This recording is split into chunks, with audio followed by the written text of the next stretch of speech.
Hello, it's been a while. So we're going to be playing The Letter, which I've done a review on if you've seen that. I figured this time I would just kind of randomly pick through any of the options and get whatever ending I get instead of going for anything that I specifically want. I'm also going to be playing this through other games in the meantime as well because it is quite long. I don't want to drag it on for too long. I'm also going to try to keep the episodes as short as possible for this type of game, otherwise it's going to get a bit strange. So anyway, I should go for it.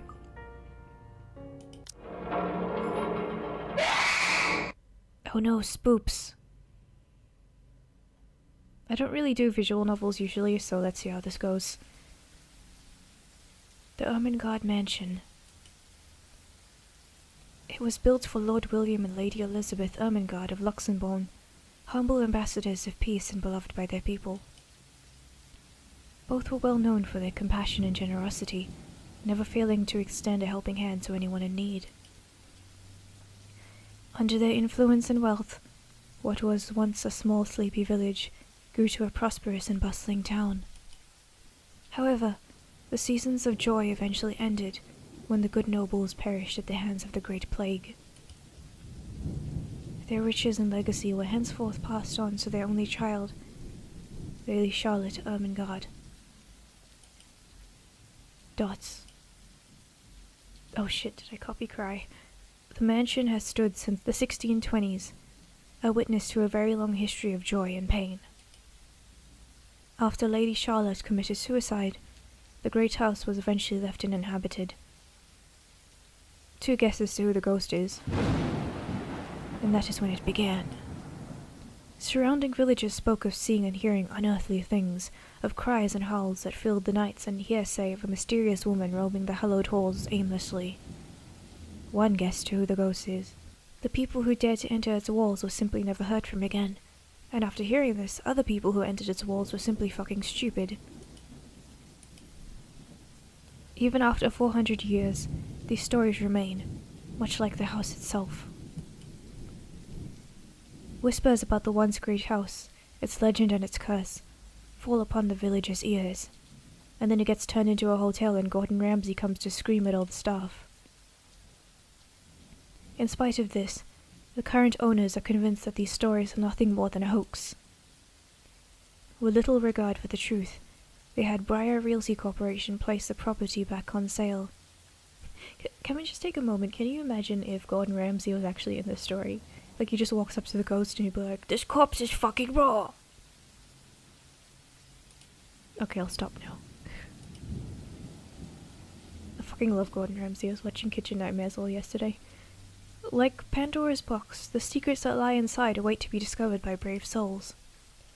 No matter what happens, take care not to be consumed by the curse. Good luck. Are you talking to me? Isabella. Hello? Isabella? Are you there? Where are you? Sports Day. I'm at Sports Day. I'm also at Career Day where Slenderman seems to be there. And someone drew a face for him with Sharpie. A familiar jittery voice comes from the other end. Hey Rose! I'm at St. Goretti High. What's the matter? What do you mean, what's the matter? It's the mansion, silly. I'm here and you're late. Jeez, we're on shift together. You promised. It looks like Gordon Ramsay is in this game, bitch. Oh my god, please don't tell me you forgot. You were planning on leaving me to check this place out on my own, weren't you? This mansion is fucking raw. You chickened out. Calm down. You know I take my promises seriously. I'd like to believe that. So hurry up and get here. This place is huge. A bit too quiet since no one's lived here since, like, forever, but beautiful nonetheless. Why are you so surprised? This isn't the first time you've been there. It's like every time she walks into this place, she acts like she's never seen it before. Like, at one point she'll fucking live there and she'll be like, "This mansion is so beautiful." They're like, "You've lived there for 5 years." I know. I just wish I could live in a place like this. It really takes my breath away. Yeah, well, I wouldn't be so sure about that. Not after the rumors that say it's haunted. Exposition Jeez, never time. mind those rumors. Ghosts aren't real after all. And even if they are, which they are not, they can't do anything. They're Have you nothing seen but The spirits. Exorcist? You don't know that. They might be listening or watching right now, and they might not be happy with you enough to curse you. No offense, sweetie, but that's a bit of a stretch. Believe it or not, it's better to be careful. Right. You know, not every property we sell will end up with a dead body stuffed in a sofa. That's oddly specific. And I think that mansion is where we'll likely find another one. I can feel it. If you take out all the sofas, then there won't be any ghosts. Time, Isabella. Loosen up. Wait, just get here ASAP, please. I'm getting bored being here on my own. If only there was a ghost to help me have something to do. Fine. Let me just finish up here. I'll be right there soon. Okay, see you. Bye. She hangs up before I can respond. Rose, still charming as ever. Rose is fucking raw! Who was that? I look up from my phone to see Rebecca. Becca, giving me a questioning look. Oh, that? It's just Rose. Rose? The one you said who trained you for your job back when you started? You're working together again? I don't like this voice actress's accent. Just for this property. We've been scoping out that big mansion down Anselm Village after the renovations. Today's sort of its grand opening to the public. The RC wants to give it one last check before we let potential buyers tour it this afternoon. Oh wait, mansion? That big spooky one you've been telling everyone about? The one with the body stuffed in the sofa. Didn't you keep saying how it just gave you the creeps? You actually went there? And you're going back? Well, I did promise Rose I wouldn't ditch her. And everyone knows the horror movies need their protagonists. And besides, a job is a job. Gotta do what you gotta do to make a living. As soon as those words leave my mouth, Becca lets out a soft chuckle. What's so funny? Nothing. It's just that I didn't expect you to say that. Coming from you, it sounds so out of character. And you know we're just characters in a visual novel, of course. You've got to be in character. I mean, no offense, but you've been freaking out about the place being creepy ever since you got assigned to it. Cursed rumors and all. I honestly thought you'd back out. Not all the time. I could really use a huge amount of cash right now, and this is just the fastest way to get it. Plus, listen to this. Briar Realty wants it sold as soon as possible, and the agent who lands the deal is going to get a huge bonus. They never give bonuses like that. Getting that would make life so much easier. They're desperate, I'm desperate, it's perfect. A sympathetic look crosses her face. Hang on. I made the foolish choice of listening to Red Letter Media in the background while I'm recording this. I'm just gonna put it off. Okay. You know, if you're really in urgent need of money, you could have just asked me. Or Ashton. We can always let you borrow, and you can pay us back whenever. Yeah, I don't know if I'm gonna borrow money from you. You might go back to the thrift shop where you bought that horrible sweater, and it'll look even worse, honey. Sorry, I'm being such a bitch to her. I have to keep myself from groaning out loud. In the years I've known her, I can already tell what to expect when she has that expression. Becca! I've noticed that you've been living off instant noodles these past few weeks. Don't judge my lifestyle. It's delicious. She crosses her arms and grimaces at the thought. Her voice slightly rises as she begins to scold me. Instantly, I'm reminded why Becca excels at teaching boisterous teenagers. Stop eating junk. They're cheap, but they're not good for you. You'll definitely end up in the hospital if you keep at it. Don't judge my delicious lifestyle. Here we go again. With choices. I eat other things too. Hey! I eat other things too. I fold my arms across my chest, mimicking her posture and giving her the best frown I can muster. The same one I'd use with my younger siblings when they're being difficult. The noodles are fucking raw! Instead, she only raises an eyebrow at me. That eyebrow's fucking raw! That's not going to work on me. And I saw it when you were cleaning your flat last week. The instant noodle cups outnumber everything else. Don't tell me you pee in those. You're just exaggerating. Did you even see what's in my cupboard yet? I'm not just living on instant noodles alone. I've got canned beans, peas, tuna, ham, and even hamburgers in there. Becca's wrinkling her nose by the time I get to the end of the small list. She even went a little green on the last one. I would have laughed a little at that, if I didn't know it would only lead to more reprimands from her. Aren't those the same ones you won from the grocer's raffle more than a year ago? Oh, I sincerely hope you're checking the date stamps on those things before eating them. I don't want a repeat of last year. Hey, you read comics, don't you? If I eat those and there's something wrong with them, I'll get superpowers. I'll be Super Sweet Corn Man. In any case, those are still not exactly healthier choices, Belle. She shakes her head, possibly laughing at some funny distant memory. When she looks up, I immediately brace myself. More words from her. Sometimes it's just better to let Becca talk until she's out of things to say. But when she turns her attention back to me, there is only warmth in her smile. What am I going to do with you? Stop judging my instant noodle lifestyle. She says this more to herself than me, her voice shifting to something kinder, even motherly if I'm looking for the exact word. I hope you know that it's impossible not to worry about you when you're like this. You don't have to keep eating the same thing. I already told you before. You're always free to reheat food in my fridge. Can I leave noodles in the fridge and reheat those? Thanks, Becca. I really appreciate it, but you don't need to keep babying me. You've been taking care of me since after I moved here. You have to take a break sometime. And before you ask again, no. You know I'm not a fan of borrowing money. And I'm not going to ask you to give me what you earned hard for yourself. You and your pride. But suit yourself. The offer stays on the table, though. I nod in response, if only to get her to drop the topic. But I'm pretty certain I will never take that offer. Ever. It has nothing to do with pride.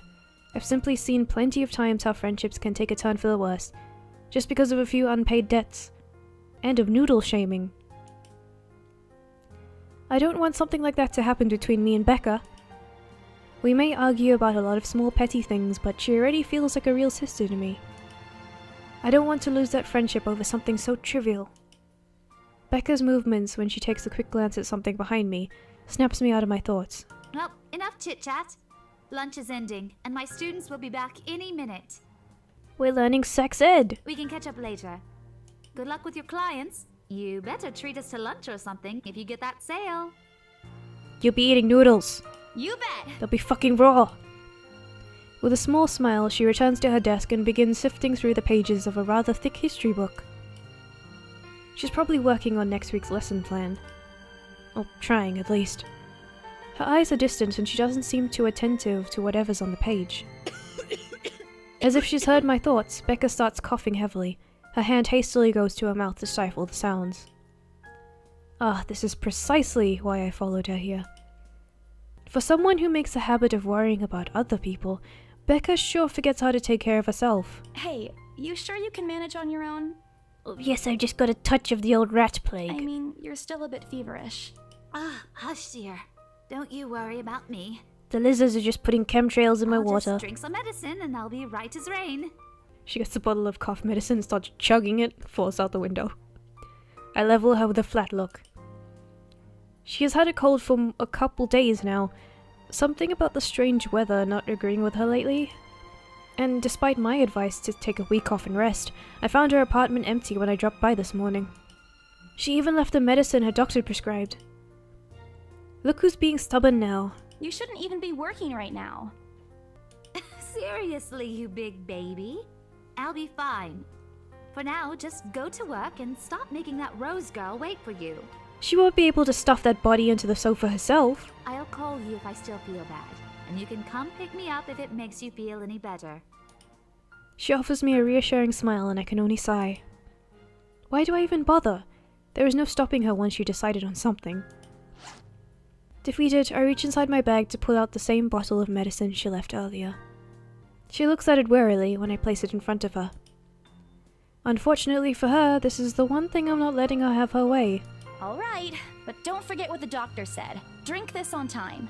I'll see you later, okay?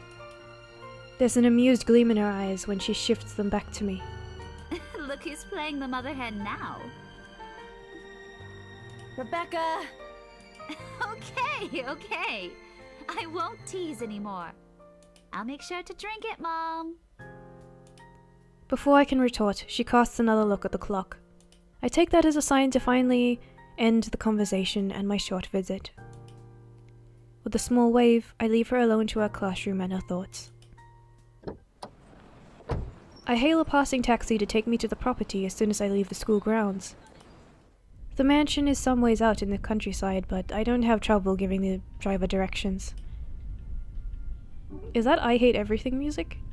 Everyone in Luxembourg City knows of it, including every bit of rumor surrounding their place. In fact, just the mention of its name is enough for locals to give you cautious sidelong glances.